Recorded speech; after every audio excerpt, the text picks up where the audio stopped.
Salut maître Avloulou. Aujourd'hui, j'ai mangé un grand plat de faillot avec des oignons. Du coup, je vais vous parler des chambres à gaz. Alors, les plus connues de celles-ci ont été durant la Seconde Guerre mondiale avec les Allemands. Et alors là-bas, oh ben non, je ne peux pas vous en parler. Il y a une loi qui interdit cela. Enfin, on peut en parler si c'est pour dire ce que dit la loi. Sinon, on est emprisonné. Ou alors on prend une grosse amende. Mais si je ne peux pas réfléchir à cela, si je ne peux pas avoir mon opinion, et si les historiens ne peuvent pas travailler, dans ce cas, je préfère ne pas dire de bêtises. Je suis déjà quelqu'un de très sot, alors je préfère ne pas du tout en parler. Je n'ai rien dit. Ah non, non, ce n'est pas moi. Je ne sais pas, je ne dis rien. Je suis où, je ne suis pas là. Voilà, c'est ça les problèmes. C'est ça le danger de ce genre de loi. Je ne voudrais pas dire n'importe quoi, franchement. Surtout sur un sujet aussi sérieux. Donc non, je n'en parlerai pas. Par contre, je peux bien sûr vous parler d'autres techniques utilisées pour gazer des gens. Par exemple, peut-être ne le savez-vous pas, mais durant la colonisation de l'Algérie par l'armée française, une technique appelée l'enfumage ou l'enfumade a été utilisée. Quand la population algérienne se réfugiait dans des grottes et des cavernes pour les bombardements de l'armée française, de l'artillerie ou ses attaques, ou parfois lorsque, selon certains dires aussi, l'armée française les y mettait de force, eh bien, ils faisaient des feux à l'entrée des ouvertures de ces cavernes, avec du bois vert, avec de la paille, ou peut-être aussi qu'ils pissaient dessus, je ne sais pas, je n'étais pas là, pour enfumer la caverne. Ceux qui sortaient étaient abattus, bien sûr, et une fois qu'ils n'entendaient plus de cris, ils muraient les entrées de la caverne, laissant tous les gens morts. Ça, c'était entre 1840 et 1870 à peu près. Comme vous le voyez, gazer des gens, ce n'est pas nouveau. Et oui. Après, personnellement, c'est vrai que ça ne concerne que moi qui suis sot, mais entre me faire gazer avec un gaz mortel ou avec la fumée d'un feu de camp, je pense que le gaz est quand même plus rapide. J'ai déjà fait des barbecues, j'ai déjà fait des feux de camp et je sais que ça brûle les yeux, les poumons et je n'ai pas été jusqu'à en mourir. Mais bon, c'est un choix tout personnel après tout. Oui, ben on a le droit d'avoir son choix dans quel gaz mourir. Je préférerais peut-être la fumée au paix de certains de mes amis. Va savoir. Ensuite, les chambres à gaz existent encore après la Seconde Guerre mondiale. Il n'y a qu'un pays à ma connaissance. À votre avis, lequel?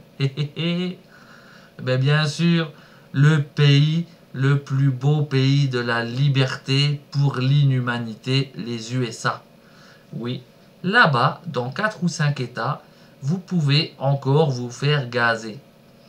Dans la plupart des États qui pratiquent la peine de mort aux USA, vous avez le choix entre différentes techniques.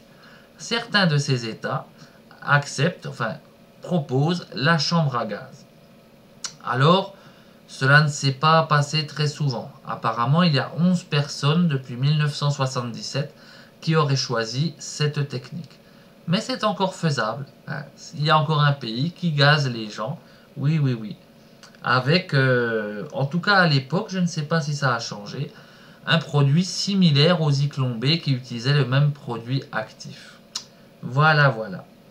Je vous ai mis, bien entendu, parce que moi, je ne sais pas parler de grand-chose, je vous ai mis des liens avec cette vidéo pour aller voir donc un des meilleurs films reportages, je pense, pour bien comprendre la loi Guesso, qui est cette loi qui interdit de parler de certains sujets de la Seconde Guerre mondiale. Il s'appelle Main basse sur la mémoire, les pièges de la loi Guesso, réalisé par Béatrice Pignède avec le Club 36. Je crois que ça doit être le truc de production ou ceux qui font des vidéos. Vous pouvez retrouver d'autres de leurs œuvres sur YouTube. Je vous ai mis aussi un petit article qui parle justement de l'Algérie et de l'enfumage, hein, de l'enfumade. Oui, tout le monde ne dit pas pareil, cela dépend. Cela dépend. Moi, eh bien non, je ne pourrais pas en parler, bien sûr. Parce que, comme je vous l'ai dit, la loi m'y interdit. Elle m'oblige à dire une chose que je ne peux pas vérifier ni avoir mon propre mode de pensée. Mais en tant que bon et bonne républicain, républicaine, oui, parce que je suis les deux, je suis un peu tout, moi, je suis un peu tout. Eh bien, avant tout, je respecte la France et la loi française, et la liberté d'opinion est bien plus importante qu'une loi de dictature. Car il ne s'agit ni plus ni moins que d'une loi de dictature. Beaucoup de gens ne s'en rendent pas compte, et je ferai une petite vidéo plus sérieuse là-dessus. Mais nous sommes bien en dictature en France. Il y a déjà des lois comme celle-ci. Par exemple, je crois que c'est très récent, ça doit être en 2015, il y a quelqu'un qui a pris 2 ans de prison ferme parce qu'il osait penser autrement que ce que cette loi vous dit. 2 ans de prison ferme pour ça, et oui, c'est beaucoup. Il y a des violeurs, des agresseurs et même des assassins qui prennent beaucoup moins que ça. Mais bon, c'est ça la dictature. Ça se met petit à petit en place. Comme pour les nazis. Les Allemands, au début, en souffraient peu, ont laissé faire, jusqu'au moment où ça a été beaucoup plus loin. La vie du peuple allemand durant la guerre n'a pas été drôle. Ils avaient une police énorme, police politique, ils étaient très surveillés, ils ont laissé passer au début, et après, ils se sont déjà fait spolier, massacrer, enfermer, ils ont subi des tas de choses de leur propre gouvernement, et ensuite ça a été les autres peuples qui se sont vengés, avec raison d'ailleurs, pour les guerres et les massacres qu'ils ont subis. Voilà où nous en sommes aussi en France aujourd'hui, c'est pourquoi il est important d'ouvrir quand même les yeux, de savoir dans quel pays on vit. Alors, quelques petites... Oui, j'allais y venir mon petit, attends. Hein. Cette loi Guesso, on la doit aussi à un très grand monsieur de la France, monsieur Fabius, qui a travaillé. Oui, monsieur Fabius, un grand homme, hein. Honneur à toi, monsieur Fabius.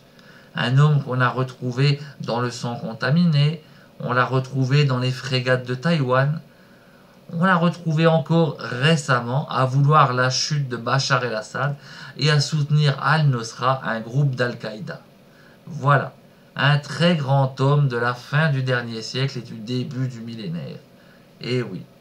Mais comme on le sait en Occident depuis quelques dizaines d'années déjà, hein, plus un politicien ou même un grand entrepreneur, un grand patron a de procès, plus il est innocent, bien entendu. Hein, ça, c'est la loi Tapie, une loi naturelle.